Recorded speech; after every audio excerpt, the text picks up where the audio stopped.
All right, welcome back to the show. At this time, we are joined by Jamey Goodman from the DawgCast. Welcome to the show, Jamey. Man, thanks for having me. I've been a long time Dr. SEC follower, so it's nice to be here. We're excited to have you on. It's been a few years since we've had anybody from the DawgCast on the show. I've got to tell you, I've tried to listen to as many podcasts from other different fan bases as I can, and I've been listening to the DawgCast for years. I tell you how far back I first started listening during the Willie Martinez era, and that was a very dark and depressing time for dog fans, and information, but also comedic at sometimes.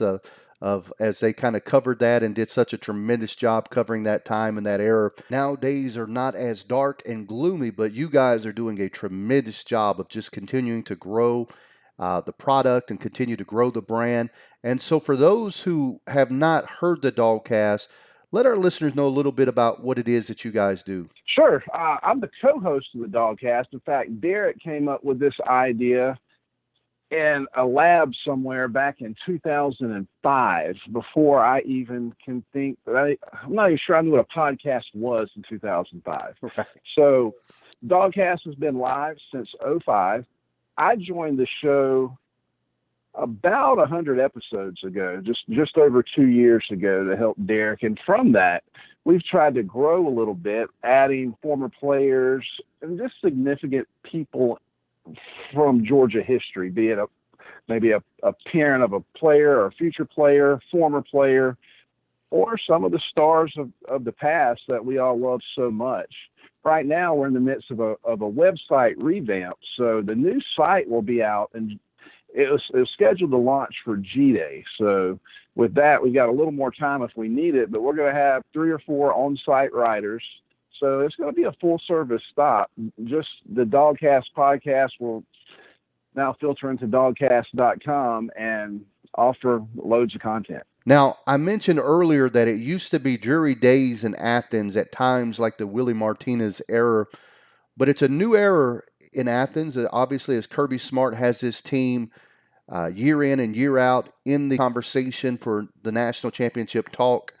But there has been one area of despair over the last year, and that area has now passed. And that is the fact that James Coley era is over. And I want to go on record once again to say it was absolutely 1,001% a failed experiment, although I do understand why Kirby Smart promoted him initially. But that era is over in Athens, and the Todd Monken era has now begun. So my question for you is this: what changes do you expect to see on the offensive side of the football with a new offensive coordinator? And just to agree with you, yeah, the experiment didn't go too well. But yes, so I think the biggest change we'll see is just his willingness to stretch the field vertically. If you go back and look at his offenses in his past stops, none of them are exactly the same. What you'll see is a guy that really plays to his strengths. I know the term air raid gets thrown out a lot with Monken, but I'm not buying into a full air raid system. I think we'll see an offense that's probably closer to truly balanced, more of a 50-50 or maybe 55-45, depending on the matchup. He'll put his quarterbacks and wide receivers in situations to be successful instead of just relying on the run to set everything up. And by doing that, our running backs should get more one-on-one opportunities. The biggest thing I think we won't see next year is we won't see the running back run this typical draw play right off the hip of the guard 25 times a game in hopes of hitting a seam. I think it'll just be a more current version of what we've kind of done in the past, with more wrinkles and more stunts to get the wide receivers open in space. Absolutely. And one thing that Monken does that I really like, and you mentioned, is he fits his offense around his personnel. And more importantly, I think his offenses have a history of finding an identity. And see, I believe that was one of the major problems Georgia had last year. They never could quite figure out who they were as an offense. Right? Like, so one game they come out and they're just going to run. Next game they come out and they're going to throw 29 passes or 51 against South Carolina, or or 30 against Florida. Like it was always this dynamic of changing of who they were and what they did, and there never really was a good identity for them. But I also want to give Kirby Smart a lot of credit because he did something as a young head coach that is very difficult. He realized that he made a mistake and he changed it. And see, that is one of the things that many times that coaches are unwilling to do. But Kirby Smart said, listen, I made the promotion, and again, I understand why he did it. I understand the potential impact that it could have had he not done it. But he did it, and it was a mistake, and it was a disaster. And I've said again and again, the last six SEC opponents, they averaged 19 points per game, epically bad. No way a team with that much talent should do that. But he saw that he made a mistake and he changed it, and I think that's got to be very encouraging for Bulldog fans. Absolutely impressed. And I kind of defended. I defended Coley a little bit throughout the season, not on his play calling, but just the fact that he was following Jim Chaney, and I felt like he was trying to incorporate what had already been there. It worked to some success for Chaney, and I felt he was trying too hard to be that. So I didn't think Kirby was going to make a change. I was like, if you'd have bet me during the season, I would say we had Coley for 2 years, and then I would have said Coley would be gone. But, yeah, absolutely impressed that Kirby reacted so quickly. Because at least half of the fan base was a bit rabid about this and saying, Kirby is too stubborn to make a change. He's stubborn. Right. How many times did you hear that?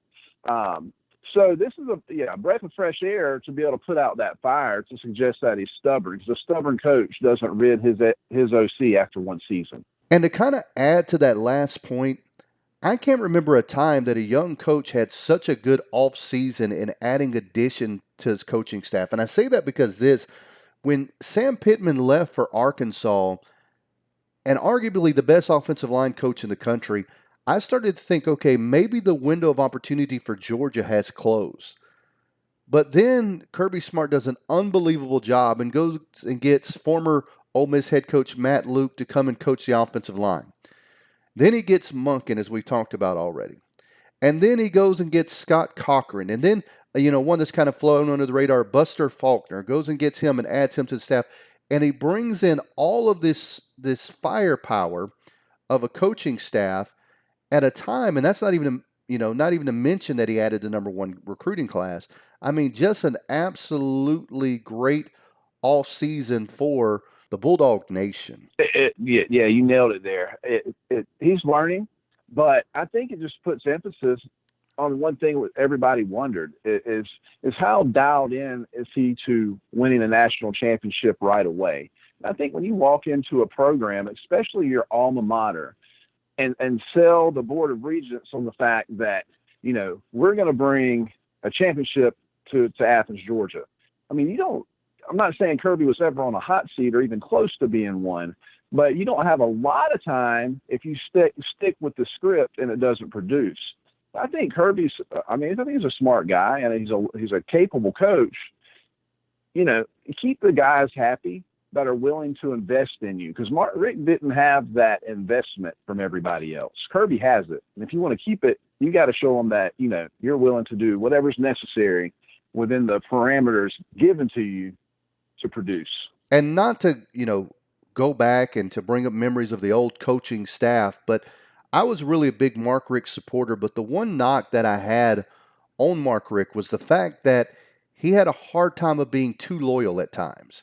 I mean, again, back to the Willie Martinez era, that was an experiment. Once again, you understood the promotion, but you have to be willing to say, okay, this isn't working, and to go ahead and cut the ties and go ahead and move on. And that was something that really cost Mark Richt, I think, during the prime era that he could have had at UGA. And I think it's good to see that Kirby Smart is ushering in a new era where, while there's competitiveness on the playing field, we as coaches are going to be held accountable as well. Absolutely. And you go back to Willie Martinez. I mean, that was some tough years to get through, Right. and Kirby's proven that. I mean, but to be fair, here you got to look for the right fit, and I think that's what Kirby's doing. Maybe these guys like Coley is not a bad coach, but is he a good fit for what we're trying to do? everybody's not a fit. You see players all the time wind up in a different system and produce differently, sometimes better, sometimes worse. Coaches are the same way. And in this era of college football that I think has really changed in the last few years, it's not the same brand that, you had the same staff or tried to keep the same staff for 20 years. This is a win now, win often, and if not, make the changes to get it done. And while we're on the subject of change, not just in the coaching staff is there significant change, but also at the quarterback position where this has been Jake Fromm's team for the past 3 seasons. And Jake Fromm has now left to head to the NFL draft. And now Jamey Newman has come in from Wake Forest. And a lot of people have high expectations for what he could bring to this offense and what he could mean for this Georgia team. So I want to ask you, what are your expectations for Jamey Newman as the new quarterback at UGA? Oh, my expectations for Newman are probably higher than they should be. He's a big, mature kid with a big arm, legs to extend the play, be it a design play or just something out of nothing if the pocket collapses. On paper, for me, his skill set is exactly what we've been missing. However, he's coming into a new league, to a team that will be taking on a brand new offensive identity. And the inability to practice so far in this spring kind of has me reevaluating my expectations just a little bit. If we lose this entire spring, there'll be a lot of learning on the fly for this entire offense. So the question for me now is not how good he can be, but how quickly he can get that good. It'd be unfair to think that game one in Atlanta will be as crisp as I once imagined. So I'm having to kind of bring myself and my expectations down just a little until this all gets installed and in motion. Absolutely. Once again, we're talking to Jamey Goodman from the DawgCast. Jamey, I want to talk just a moment about Jake Fromm. What is your kind of lasting impression of Fromm and his time there at UGA? Wow, lasting impression of Fromm. I mean, first and foremost, I got to say that the first impression that burnt in my memory of Jake Fromm is just the type of person that Jake is. His willingness to lead in any situation, be it off the field, on the field, up 20, down 20. He kind of brought the same positive attitude and intensity at the same time. But, I'm a Jake fan. I was never the guy that thought Jake was the second coming of Joe Montana or Tom Brady. I think I recognized Jake's skill sets pretty early on, what he did well. Super smart kid.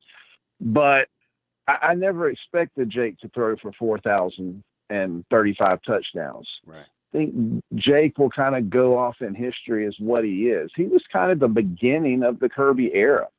So my memories of Jake will be Notre Dame, the Rose Bowl, and a national championship game that we haven't seen since 1980. So he'll be in the conversation with the best of the best.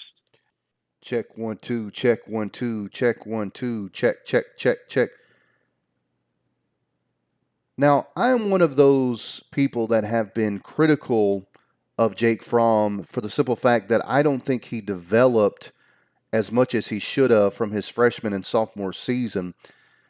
But I do want to say that I think, he should go down as a winner because winning 3 divisional titles is no small task. I mean, that is an amazing feat that he was a big part of, as well as those defenses and a great running game. But I guess my criticism of him comes from the fact that I felt like he got rattled too easily. What I mean by that is when you go back to games like, LSU, where, maybe the receivers dropped a pass or two early on, and then it just seems like once something like that happens that he would start missing receivers by 10 and 15 yards. So my question for you is this: is that perception that he was easily rattled and was losing confidence, is that a true narrative, or is that something that has just kind of played out in the narrative but is really a false perception? I mean, it's a perception for sure. I don't know that it was a lack of confidence in himself, but I do not think that he had a lot of confidence in his wide receivers, especially outside of Lawrence Cager. I mean, he developed some chemistry with Pickens later in the season, but After those picks at South Carolina, I think he went into full protect mode for one. Maybe not a Yeah. confidence issue, but an unwillingness to make a mistake big enough to turn the ball over. And then back to his confidence in his receivers, I think that was I don't think there was ever a real chemistry there outside of two guys, Cager and Pickens, excuse me. But I think Jake was confident in his abilities. I just don't think that he ever, and this might be on him, but he never had that chemistry this year. It's like, where was my go-to outside of Cager? So instead of trying to put something in a tight window, I'm going to put it somewhere where I feel confident nobody's going to take the ball away from us. You kind of alluded to something there that I'm very curious about and will probably never know the answer to because it's a question that would have to have been answered in the private rooms and private discussions and film studies. But it seemed like that after the South Carolina game, especially where he had a couple big mistakes, it seemed like that had kind of been pounded in his head, just don't make a mistake, don't make a mistake, don't make a mistake. And he went from trying to be a playmaker to a guy that was just out there trying not to make mistakes.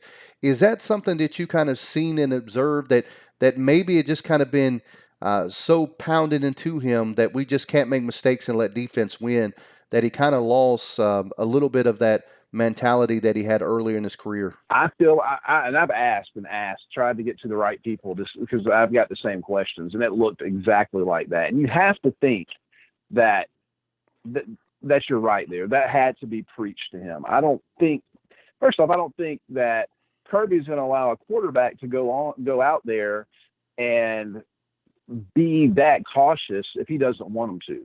I mean, there's going to be somebody in the headset on the sidelines when he comes off telling him to throw the darn ball. Right. I think that, yeah, it was preached. Whether it was just preached as excessively as it appeared on the field, I don't know. But there's no doubt in my mind that after the South Carolina game, like you said, it was, let's go into a protect mode, let the defense do what it does, make no mistakes, score enough to win, and let's get out of there onto the next one. Perhaps one of the reasons that Kirby Smart wanted to play it safe, if he did, wanted to play it safe is because he had such a great defense and also that he's had such a great rushing game at Georgia, a tradition that's went on for the last several decades, that's kind of become known as running back U, if you will. And this year, I want to kind of take a look at this running backs that we had coming back. It appears that Zamir White is going to be that 1A guy, that he's going to be the lead back for Georgia after the success that he had in this past season Sugar Bowl. But I want to ask you because Georgia is known to always have that 1B at running back, whether you're talking about, Todd Gurley and Keith Marshall, or you're talking about Nick Chubb and Sony Michelle, and so on down the line. Who is going to be that 1B for Georgia this year, in your opinion? Hmm. Again, had you asked me this a few weeks ago, my answer would have been totally different. Losing Spring hurts here, in my opinion. I really thought that having Spring to get adjusted, we'd see the freshman Kendall Milton start to move up the depth chart, and by fall be right in the mix for the 1B talk. I don't know exactly how that'll play out now. And I'm not looking at what else is on the roster. I don't think Cook is the prototypical SEC running back. I think Right. that Monken can use his actually maximize his skill set in other Absolutely. areas, and he'll get some carries. But I don't think you're going to see him as the Harrion was to Swift. I just don't see that. And 1B by committee, maybe going into the season. Yeah. Cook, McIntosh, and Milton all getting an opportunity is probably what we're going to see. But I think the legs of Jamie Newman might be the real 1B early on. Yeah.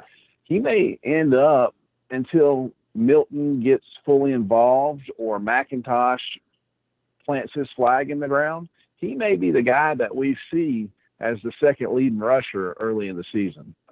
Absolutely. You make a great point because it is a different game in this era of college football. Really, that quarterback, no matter how talented he is as a passer, a lot of times he can be that 1B guy as well. I don't think you want him as your 1A, but he definitely can be No. your 1B guy. most definitely. Now, I want us to kind of look at this offense again, and we talk about Zamir White. Zamir, to me, is an interesting story. I kind of wonder if he's going to take that Nick Chubb mold. In after Nick Chubb had the injury, you started to see kind of flashes right as he came back, and senior year, you saw those flashes. Still was not the guy that he was prior to the injury. Because prior to the injury, it's hard to remember a running back that played better over the last decade. I mean, people forget. I mean, at one point, his lowest rushing total in the SEC game was like 170 yards, right, against Right. Missouri. So it's hard to remember, but he was really, really, really good, and I'll even say great. But he wasn't the Nick Chubb that we had saw prior to the injury. But now in the NFL, his rookie year, of course, he was that couple of years had removed from the injury. We begin to see the fullness of who Nick Chubb was again. I wonder if Zamir White now he's got a full year under his belt from the last rehab. Do you think we're going to see kind of the explosion that we saw in Zamir White prior to UGA a little bit more this season? Not that he wasn't good last season, he was, but do you think he's going to take it to another level now that he's got more confidence? I think just confidence running on that ACL, both ACLs actually. Do you expect to see even more out of Zamir White this year? Yeah, I think we'll see more. I mean, year two is usually where you really start seeing progression after such an injury. But, it's so hard to tell. The kid's going to work hard. It's not going to be for a lack of effort to get back to it. It's just, I don't know how much it really, the fact that it's two, you got Yeah, two yeah. knees. Confidence is going to be key here. I couldn't imagine being in his shoes and blowing out one, then the next season. So I do think we'll see a big step forward. I don't think it's going to be as big as we've seen in the past with somebody that's just torn one ACL though. Absolutely. Now, Jamie, I want to talk about this offense just a little bit longer. What players do you expect to see a jump and an improvement from this season on offense? I mean, a guy that or two that really should make a jump from last season. Maybe it's a change of offense coordinator. Maybe it's another year as a college football player. But who do you expect to see improvement from this season? Wow. So I'm going to start with one that everybody's going to be like, wow, an improvement. But I think first and foremost is George Pickens. While he came on strong and was really good at the end of the year, there was really a lot of times also while he was good, he was still proved to be a real freshman out there. Some areas in routes, some separation, keeping his head in the game. So I think another year in the system, plus an offense that is there to for the success of wide receivers. I think the biggest improvement could be from Pickens, just turning that page to really being the guy, and then a guy like maybe D-Rob, Demetrius Robertson. I Yeah. mean, he's really been under the radar, hasn't found his role at Georgia since transferring from Cal. But this offense will probably complement his skill set in ways that he hasn't seen since high school, maybe. I mean, maybe he's gonna take the step, and I'm guessing that with him and maybe a guy like Matt Landers, the wide receiver group as a whole is what I'm looking for the most improvement out of. But D-Rob being the 5-star coming in, having not seen much of anything that complements his skill set since he arrived, I think he could be the biggest jump as far as stat wise that we see. Absolutely. I agree with that. You talk about George Pickens. It reminds me a little bit of another Georgia receiver. I remember AJ Green after his freshman year talking about, you thought about all the success that he had had, but he said, really he was kind of just out there running around, right? Like he didn't really quite grasp it. He was just such a great player and athlete that he was just running around and making plays. And I think we saw that a little bit in Pickens as well. Just such a great athlete and so much talent that he was making plays. But I agree with you. I think he's going to be a more precise route runner. He's going to learn some of the little ins and outs now that come with being a big time receiver in the SEC. And I think the sky's the limit. I also agree with D-Rob. He's the guy that was frustrating for me as I would watch games. He would come in and make a little run or make a nice little catch, and then it was like you wouldn't see him again. And Right. I really felt like he was a guy that was really misused under the last offensive coordinator. Time will tell. It could have been the right move, but he was a guy that just seemed like he would just a lot of times wasn't on the field at all, or just kind of begin to shrink and looking for him. He was a listen. You can't coach that kind of speed and that kind of playmaking, and he's a guy when you need more separation and downfield threats. He's a guy I think you should and will. I agree with you. See more out of next season. Yeah, for sure. I think, and they're still going to have to block. So don't get me Right. wrong. But all the emphasis that we put on wide receiver blocking, it's gonna be tempered to some degree with the new OC and the new system. I mean, the idea is not to keep your wide receivers back blocking for a running back any longer. I mean, they're going to have a job. Their job's going to get open. That's what they're going to be there to do. There are going to be times where they need to block, but D-Rob not being the most physical guy, that really stunted his growth, in my opinion, Yeah, that makes in the sense. system prior. Now the change should be off. We could really get to experience what D-Rob was supposed to be in a season that'll catapult him into the NFL.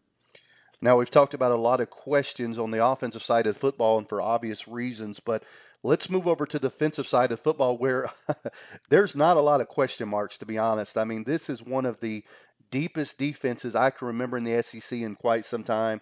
You think about it, in my opinion, it should be the best defense that Kirby Smart has had, as good as the defenses have been at Georgia. This should be his best defense. I mean, just absolutely loaded.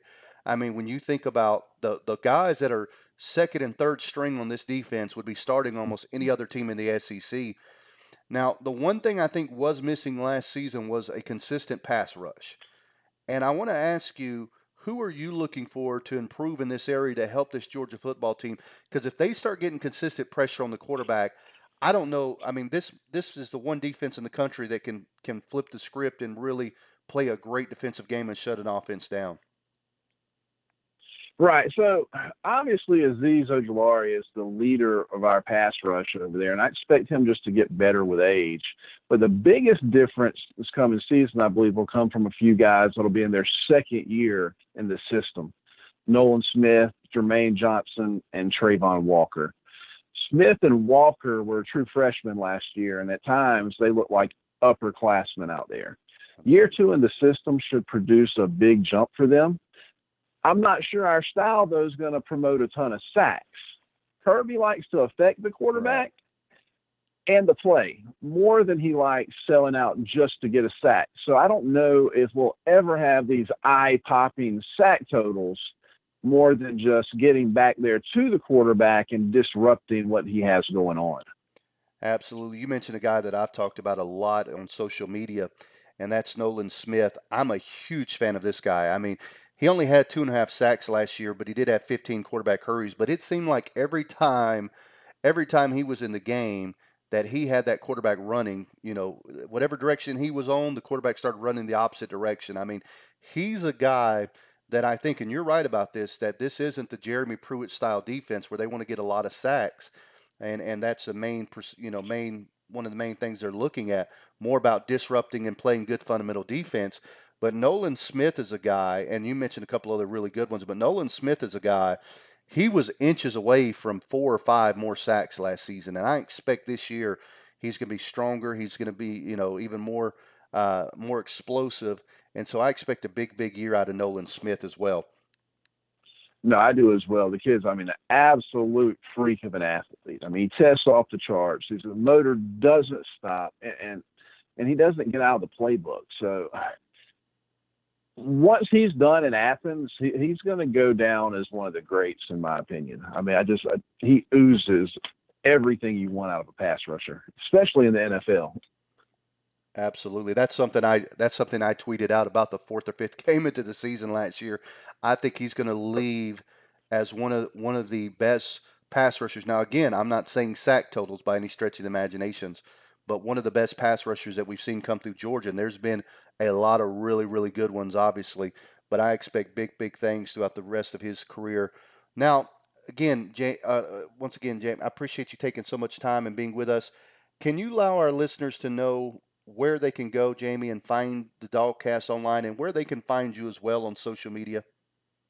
Absolutely. We spend most of our time on Twitter, And DawgCast Twitter handle is just at DawgCast. You can find me on Twitter as well at Jamey Goodman, Jamey, not IE, Jamey Goodman. We're everywhere else, Facebook at the DawgCast Podcast, Instagram, the DawgCast Podcast. You can listen to us anywhere you find your podcasts, be it Apple, Android, whatever device, Spotify. We're everywhere except YouTube. So that's coming in the future. Or you can find us online at DawgCast.com. DawgCast.com.